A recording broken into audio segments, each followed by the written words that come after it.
Hello student, welcome to my new video. आज के video आप सभी के लिए बहुत ही ज़्यादा इंपॉर्टेंट है क्योंकि आज के इस वीडियो में हम पढ़ने वाले हैं क्लास 11th केमिस्ट्री का 8 चैप्टर जो है कार्बनिक रसायन। ठीक है ना। तो ऑर्गेनिक केमिस्ट्री आज हम पढ़ने वाले हैं। एक इम्पॉर्टेंट चैप्टर में एक इम्पॉर्टेंट टॉपिक हम पढ़ेंगे जो है एल्किल समूह। तो एल्किल समूह क्या होता है इस पर पूरी तरीके से डिटेल में हम एक्सप्लेन करने वाले हैं। देखिए, ऑर्गेनिक केमिस्ट्री जो है ना वो बहुत सारे स्टूडेंट कहते हैं सर मुझे समझ में नहीं आता, खासकर जब 12th में जाएंगे ना, जब उनको हार्ड लगेगा तो वो कहते हैं। तो मैं आज इस वीडियो में कहना चाहता हूं आज का ये वीडियो खासकर इंपॉर्टेंट है क्योंकि आज के इस वीडियो में हम बेसिक चीजों पर बात करेंगे जो स्टूडेंटों को बहुत ही दिक्कत करता है क्लास 12th में। अब वो कहते हैं सर ये छोटी छोटी बातें पूछते हैं या समझ में नहीं आता। तो चलिए जो उस पर हम डिस्कस करते हैं। इसीलिए मैं कहता हूं कि क्लास 11th अच्छे से आप पढ़ लीजिए कि क्लास जो 12th है उसमें दिक्कत ना आए। चलिए जी, सबसे पहले एक हम चीज जानेंगे यहाँ पे कि समूह या मूल या हम ग्रुप कह सकते हैं ये क्या होते हैं। थोड़ा बेसिक इंट्रोडक्शन हम कर लेते हैं। यहाँ पे लिखा गया है कि कोई कार्बनिक यौगिक जिन भागों से मिलकर बना होता है उसे हम समूह कहते हैं। कोई भी कार्बनिक क्या है, यौगिक है, तो जिन भागों से मिलकर बना होता है ना उसे हम उसी को वह समूह कहते हैं। जैसे एग्जाम्पल से हम समझाते हैं तो आपको और भी बेटर तरीके से समझ में आएगा। जैसे हम कोई कार्बनिक यौगिक ले लेते हैं, जैसे एग्जाम्पल से हम ले सकते हैं जैसे C2H5OH। ये क्या है जी? देखिए दो कार्बन है तो एथिल और OH जुड़ा हुआ है तो एथिल एल्कोहल है। तो इसका नाम क्या है? एथिल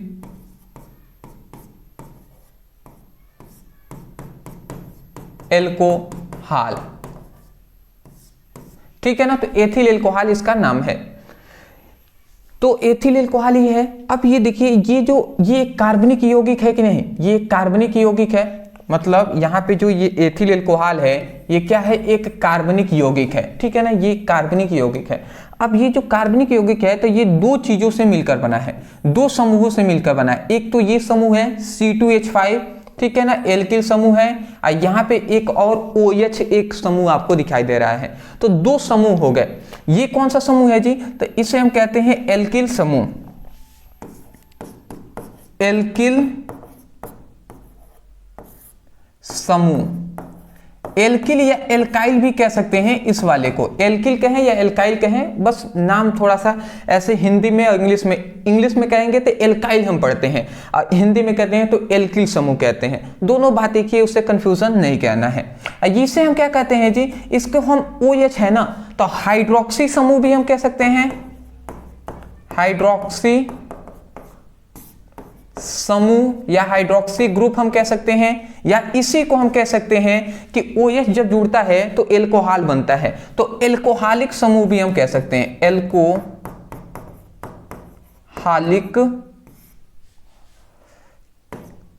समूह। तो इतनी बात आप समझ गए हैं। सबसे पहला ये एल्किल समूह है या हाइड्रोक्सी समूह है जिसे एल्कोहलिक समूह कहते हैं, और इसको हम क्या कहते हैं? इसका नाम क्या है? एथिल एल्कोहल है। तो हम ये कह रहे हैं ये कार्बनिक क्या है? यौगिक है। तो जब कोई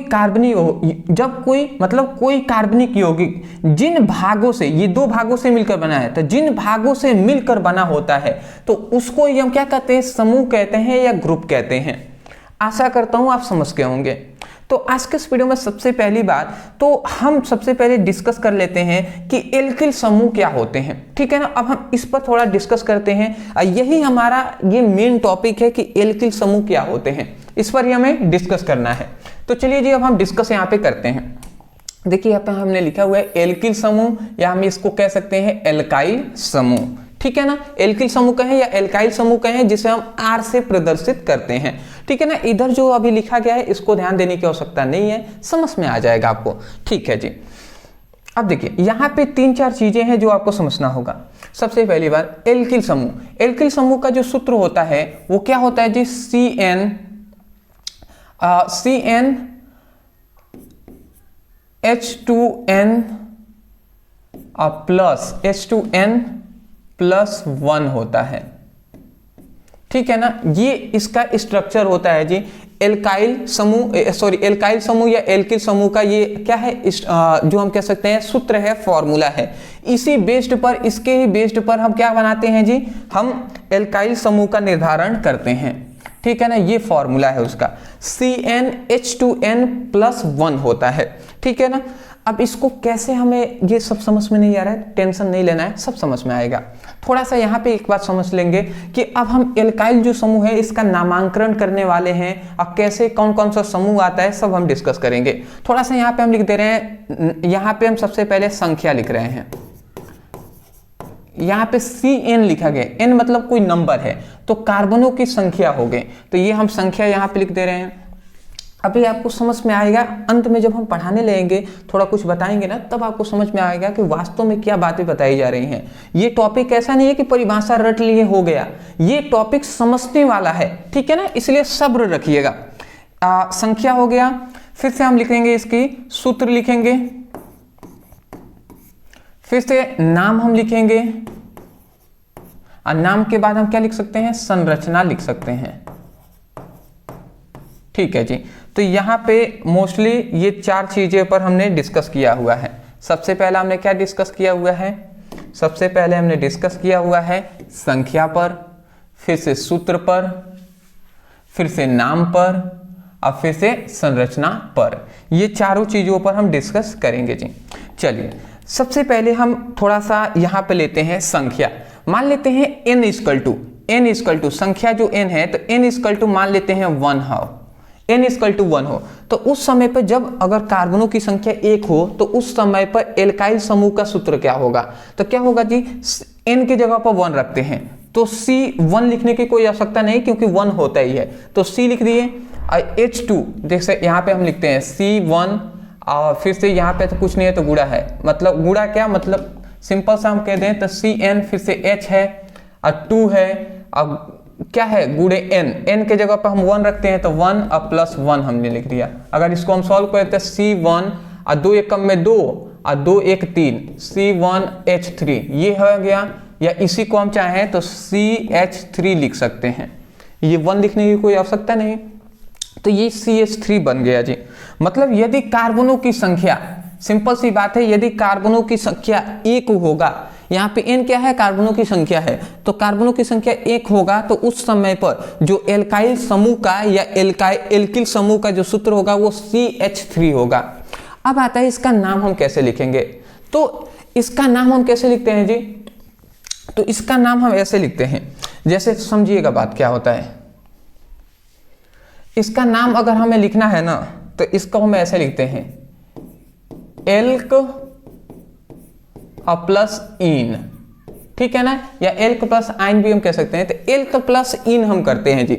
एल्क मतलब एक कार्बन है, एक कार्बन के लिए देखिए यहाँ पे हमने एक चीज लिखा है कि 1 कार्बन, यदि कार्बनों की संख्या 1 हो तो मेथ कहेंगे, 2 हो तो एथ कहेंगे, 3 हो तो प्रोप कहेंगे, 4 हो तो ब्यूट कहेंगे, 5 हो तो पेंट कहेंगे, 6 है तो हेक्स, 7 है तो हेप्ट, 8 है तो ऑक्ट, 9 है तो नॉन, और 10 हो तो डेक। तो ये आपको याद करना होगा। तो कार्बनों की संख्या यहाँ पे 1 है, तो हम क्या कहेंगे, मेथ।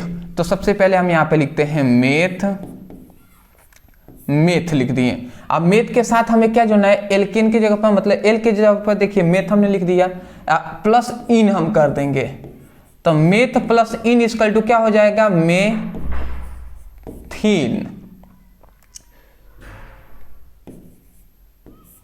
ठीक है ना। तो meth plus ine equal to methyl, ठीक है ना, इसका नाम क्या है, मेथिल है, ठीक है ना, ये बात आप याद रखेंगे। मतलब लास्ट में इन हम जोड़ लेते हैं, ठीक है ना, यहाँ पे इन हम जोड़ेंगे, यहाँ पे 9 है तो उससे ध्यान नहीं देना है, मेथिल हो जाएगा इसका नाम, ठीक है ना।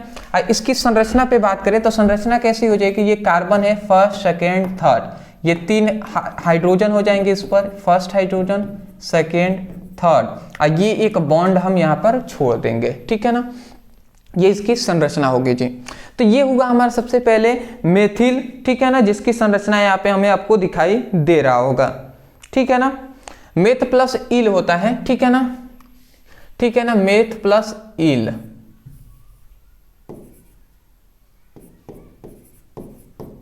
ठीक है। आगे बढ़ते हैं, तो meth plus yl equal to methyl हो जाएगा। दूसरा, यदि कार्बनों की संख्या 2 होगा तब क्या होगा जी, तो हम यहाँ पे कार्बनों की संख्या 2 रखेंगे n के जगह पर, तो ये क्या हो जाएगा, C2 हो जाएगा, C2, और 2 एकम में 2 दूना 4 और 1 5, तो C2H5 हो जाएगा, समझ रहे हैं ना, 2 दूना 4, n की जगह पर 2 रखते हैं तो 2 दूना 4 और प्लस 1 5 हो जाएगा, तो C2H5। ठीक है, अगर नाम लिखने की बात आता है, 2 कार्बन है, 2 कार्बन के लिए एथ, तो हम 2 कार्बन के लिए एथ लगते हैं, तो एथ और प्लस क्या जोड़ना है, इल जोड़ लेना है, तो एथ प्लस इल मतलब क्या हो जाएगा, एथिल। क्या हो जाएगा, eth plus yl equal to ethyl, तो एथिल हो जाएगा, तो इसका नाम क्या है, एथिल है। ठीक है, इसकी संरचना बनाना है तो हम कैसे बना सकते हैं, इसकी संरचना हम ऐसे भी रख सकते हैं, उसको कोई दिक्कत नहीं है, या हम ऐसे भी बना सकते हैं, जैसे 2 कार्बन है तो सी कर देंगे, फर्स्ट सेकेंड थर्ड फोर्थ 5। ठीक है ना, 1 2 3 4 और 5 इस तरीके से बन जाएगा जी। ये समझ रहे हैं ना, ये अलग है, ठीक है ना, जगह नहीं है इसलिए मैंने एक में बना दिया। ये ऊपर अलग है, इसका ये 3 कार्बन जुड़े हुए हैं। अगला अगर मान लेते हैं n इक्वल टू 3 आ गया तो क्या हो जाएगा जी, ये यहाँ पर C3 और 3 दूना 6 1 7, तो C2H7 हो जाएगा। इसका नाम क्या हो जाएगा, 3 कार्बन है तो हम प्रोप कहते हैं, तो प्रोप प्लस इन कर देंगे, तो prop plus ine equal to propyl हो जाएगा,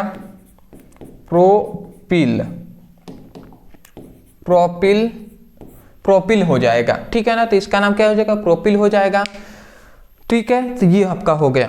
अगर इसकी हम संरचना बनाते हैं तो इसकी संरचना कैसी होगी जी, मैं यहाँ पे बना दे रहा हूँ, 3C है तो 3C हमने कर दिया, first second third fourth fifth sixth seventh, 1 2 3 4 5 6 7, ये इस तरीके से इसकी संरचना हो जाएगी। समझ रहे हैं, तो स्क्रीनशॉट लेंगे तो ले लीजिए। चलिए इरेज कर दे रहे हैं।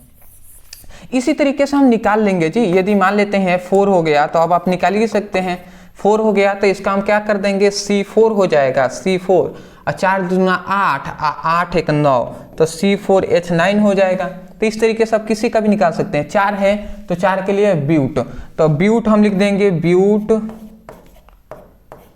प्लस इल, तो ये क्या हो जाएगा, ब्यूटाइल हो जाएगा या ब्यूटिल हो जाएगा। ठीक है ना, ब्यूटाइल कहते हैं या ब्यूटिल हम कह सकते हैं,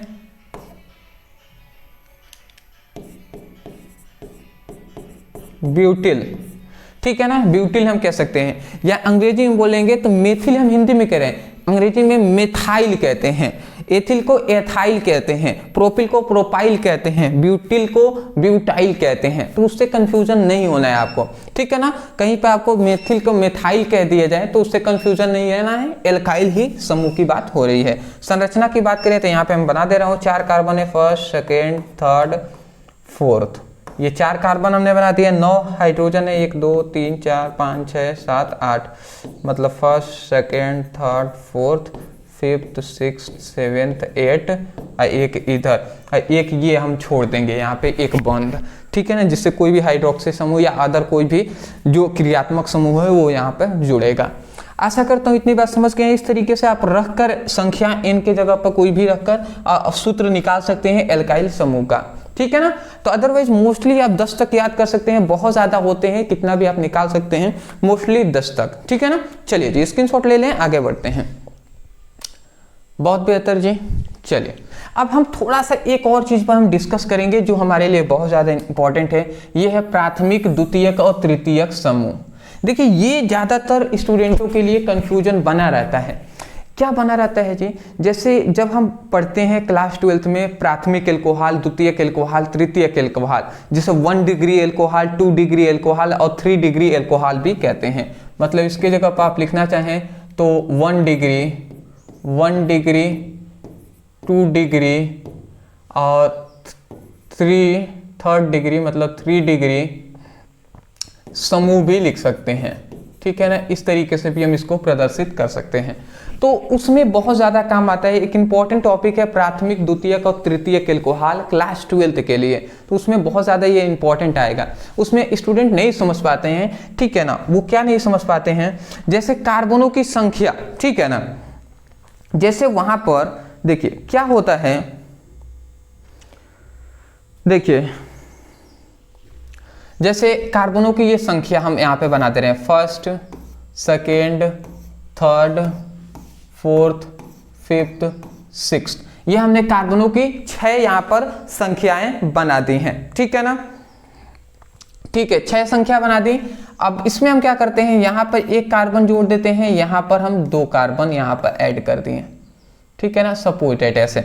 अब यहाँ पे आप हाइड्रोजनों की संख्या ऐड कर सकते हैं, कहाँ पर कितना हाइड्रोजन लगेगा।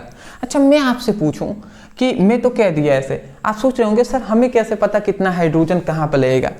भैया पता हो जानी चाहिए। अब ये आपको नहीं पता है तो ये आपको जानना चाहिए। अब बताइए, मैं ही आपको कहूँ कि यहाँ पे बताइए हम कितना हाइड्रोजन रखें, ठीक है ना। एल्किल समूह बनाना है तो हमें यहाँ पे कितना समूह रखें, कितना हाइड्रोजन रखना पड़ेगा, कहाँ कहाँ पर कितना रखना पड़ेगा, क्या आप बता पाएंगे? अगर बता पाएंगे तो समझिए ये सब समझ गए हैं, नहीं बता पाएंगे तो अब आपको समझने का यही मेन हमारा मोटिव था, आपको समझाना। देखिए कैसे हमें पता करेंगे। देखिए सिंपल सा बात है कि देखिए CH4 ये में जो हमारा यहाँ पर CH3, यहाँ पे CH3 इस तरीके से हम लिखते हैं ना CH3। तो यहाँ पे हम क्या इसकी संरचना बनाते हैं, तो इस तरीके से हम बनाते हैं जी, एक H, दूसरा H और तीसरा H, ये बनाते हैं। एक बंध हम इस तरीके से छोड़ते हैं। 4 मतलब मोस्टली कार्बन से, एक कार्बन से 4 परमाणु जुड़ सकते हैं, चाहे कोई किसी का भी परमाणु हो। तो 3 हम जोड़ते हैं, एक को हम इस तरीके से छोड़ते हैं जिसमें कोई भी क्रियात्मक समूह जुड़ता है, ठीक है ना। तो अब बात को समझिएगा, सिंपल सी बात है, इस कार्बन के भी पास कितना होगा, 4 ही बंध होंगे, इसके पास भी 4, इसके पास सभी के पास 4 ही होगा। तो जाहिर सी बात है अगर हम इसका देखते हैं तो देखिए इसके पास भी 4 होगा। तो बात समझिएगा, फर्स्ट, सेकेंड, थर्ड, एक तो इधर वाला देखिए, तो ये कार्बन है, ये एक इधर जुड़ गया है, तो इसका मतलब इसके पास 3 और बचा हुआ है, तो 3 के पास हाइड्रोजन जुड़ सकता है। तो इसका मतलब एक यहाँ पे हाइड्रोजन, एक यहाँ पे, एक यहाँ पे, मतलब 3 हाइड्रोजन जुड़ेगा। 3 हाइड्रोजन जुड़ेगा ना, तो वह उसी लिए 3 हाइड्रोजन जुड़ेगा, तो इसीलिए हम यहाँ पर CH3 लिख सकते हैं, समझ रहे हैं। तो यहाँ पे CH3 लिख सकते हैं, ठीक है। तो यहाँ पे हम क्या लिख सकते हैं, CH3 मैं लिख दूं, चलिए सबका लिख कर ही मैं बता रहा हूँ। यहाँ पे CH3 हम लिख सकते हैं।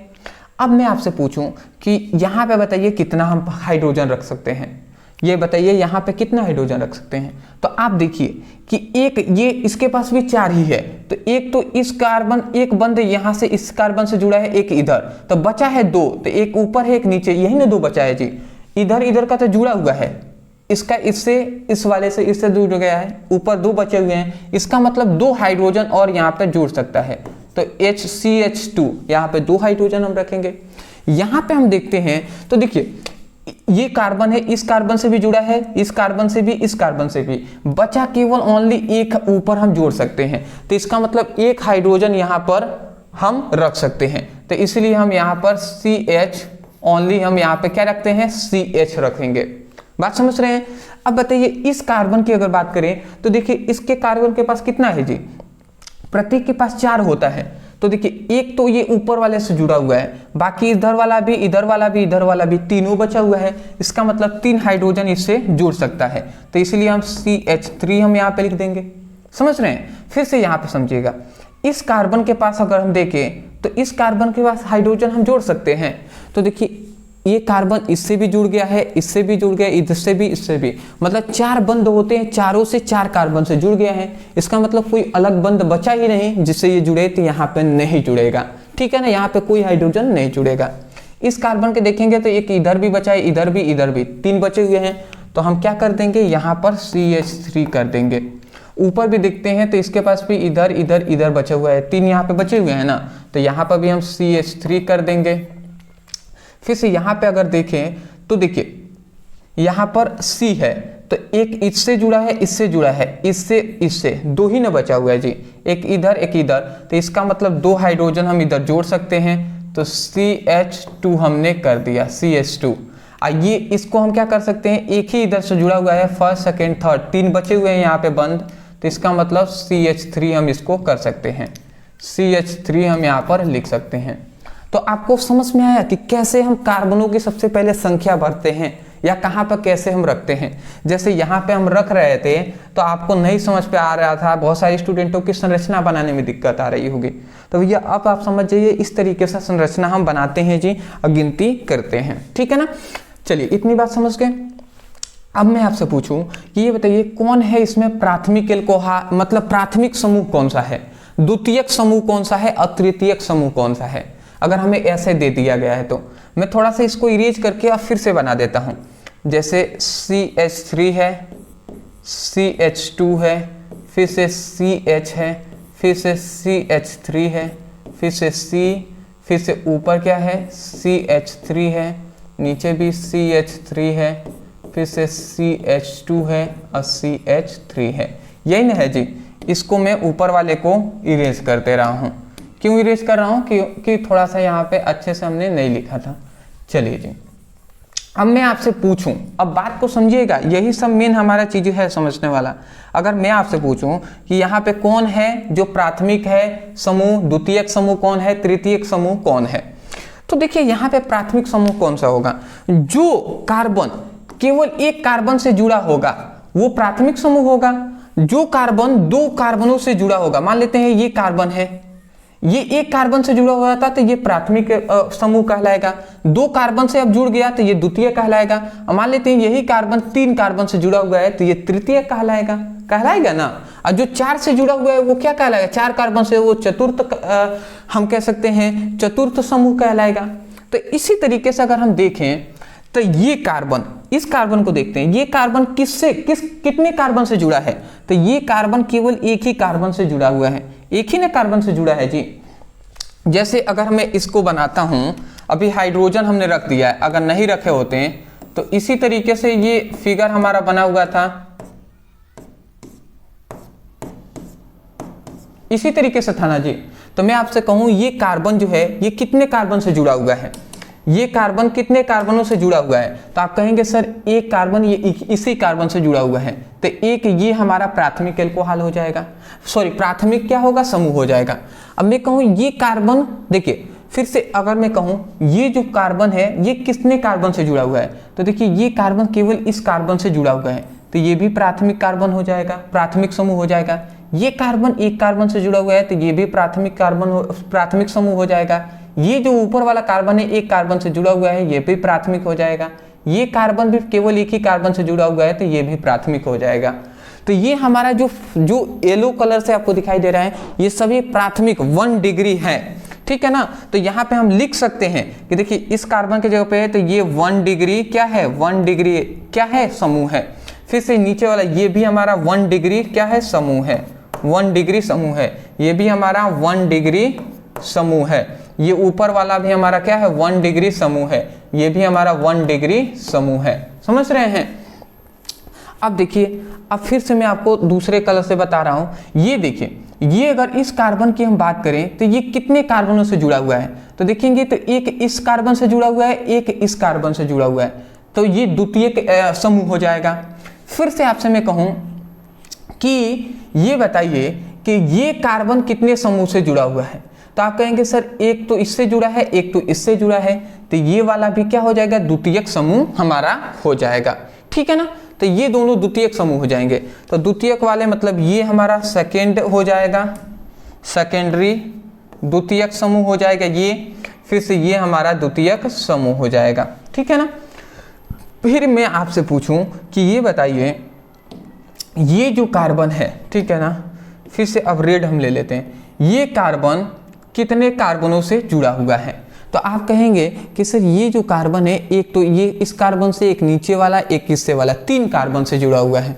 3 कार्बन से ये जो कहेंगे आप जुड़ा हुआ है, तो ये 3 कार्बन से जुड़ा हुआ है। इसका मतलब ये जो है थर्ड समूह हो जाएगा, तृतीयक समूह हो जाएगा। इसका मतलब ये जो कार्बन 1 2 3 से जुड़ा हुआ है तो ये क्या हो जाएगा, थर्ड समूह हो जाएगा, 3 डिग्री ग्रुप हो जाएगा, ठीक है ना। अब मैं आपसे कहूं कि ये वाला समूह कितने से जुड़ा हुआ है, ये वाला समूह, तो आप देख सकते हैं ये वाला 1 कार्बन 2 कार्बन 3 4 कार्बन से जुड़ा हुआ है, मतलब ये 4 डिग्री समूह हो जाएगा। तो इसका मतलब कि इस समूह की अगर हम बात करें, ठीक ठीक है ना। मोस्टली इस वाले की बात करें इसका, तो ये क्या है 4 डिग्री समूह है। तो ये बातें हमें पता होनी चाहिए कि 1 डिग्री समूह को हम कैसे पहचानेंगे, 2 डिग्री समूह को, 3 डिग्री समूह को कैसे हम पहचानते हैं। तो अब मैं आशा करता हूँ आप समझ गए होंगे कि कैसे हम पहचानते हैं जी, ठीक है ना। कि ये कार्बन कितने कार्बनों से जुड़ा हुआ है, दिख रहे हैं ये कार्बन 1 कार्बन से जुड़ा है, तो ये प्राथमिक अल्कोहल हो जाए, सॉरी प्राथमिक समूह हो जाएगा। तो आशा करता हूँ आप समझ गए होंगे। तो आज के इस वीडियो में हमारा जो मेन मोटिव था ये इसी पर था, जो कि हमने आपको बताने का प्रयास किया है। आशा करता हूँ आप समझ रहे होंगे, टेंशन नहीं लेना है। क्लास 12th में जब आएंगे ना, ये इतना अच्छे तरीके से हम आपकी तैयारी कराएंगे, आप बहुत ही अच्छे नंबर से आप अपने बोर्ड एग्जाम में पास होंगे, ठीक है ना। टेंशन लेने की आवश्यकता नहीं है, ठीक है ना। बहुत ही अच्छे नंबर से पास होने वाले हैं। केवल बेसिक जो बातें हैं, जो आपके 12th में कोई डाउट ना हो, कोई दिक्कत ना हो, इसीलिए हम ये सभी टॉपिक बता रहे हैं। अदरवाइज मैं यही कहूँगा, वीडियो पसंद आया है तो वीडियो को लाइक करके, चैनल पर नहीं होंगे तो चैनल को सब्सक्राइब कर दीजिएगा। कोई टॉपिक है जो आपको नहीं समझ में आता, हमसे पढ़ना है, उस टॉपिक का नाम लिखिए, अंत में हमारे चैनल का नाम लिखकर सर्च कर लीजिएगा, वीडियो आपको मिलेगी, वहां से स्टडी अपने कर सकते हैं। तो चलिए दोस्तों, आज के लिए इतना ही। मिलते हैं एक नए टॉपिक के साथ एक नए वीडियो में। Thank you so much for watching this video. Thank you.